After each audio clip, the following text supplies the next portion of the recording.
আসসালামু আলাইকুম। তোমাদেরকে তো আগের ব্লগটাই দেখালাম যে আমাদের এখানে কেমন বৃষ্টি হয়েছিল আর চারিদিকের বিলে প্রচুর পানি বেঁধেছে। ওই জন্য আমরা তিন ভাই এখন টোটোয় করে যাচ্ছি বনগাঁতে। আর তোমরা তো দেখতেই পাচ্ছ যে এখন পাটসুমিলিয়া চলে এসেছি আর এখান থেকে বনগাঁ 13 কিলোমিটার। তারপর বনগাঁ যাওয়ার সময় দাঁড়ালাম ধরমপুকুর ব্যাংকের এখানে। আর ব্যাংকে দাঁড়ানোর কারণ হচ্ছে আমার এই ভাইটা এখন এই ব্যাংকের এটিএম থেকে টাকা তুলবে। আর তোমরা তো দেখতেই পাচ্ছ যে আমরা এই তিনজন মিলেই যাচ্ছি বনগাঁ। তারপর টাকা তোলা হয়ে গেলে চলে এলাম বনগাঁ। আর বনগাঁ কি করতে আসলাম সেটার কারণ এবার তোমাদেরকে বলি। আসলে তিনজন তিনটে জাল কিনবো, ওর জন্যই এসেছি বনগাঁ। তারপর টোটোটা এক জায়গায় রেখে হাঁটতে হাঁটতে চলে এলাম একটা গলিতে।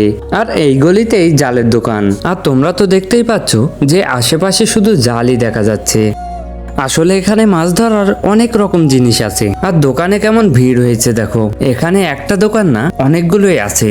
আর আমরা নেব চায়না জাল। আসলে এই জালটার সঠিক নাম কি আমি জানি না, কারণ আমাদের এখানে কেউ চায়না জাল আবার কেউ কারেন্ট জাল বলে থাকে। তোমরা কেউ জেনে থাকলে অবশ্যই কমেন্টস করবা। দোকানদারকে বলতেই জালগুলো আমাদেরকে দেখিয়ে দিল আর বলল তোমরা কত নাম্বার জাল নিবা তোমরা ওখান থেকে দেখে পছন্দ করে নাও।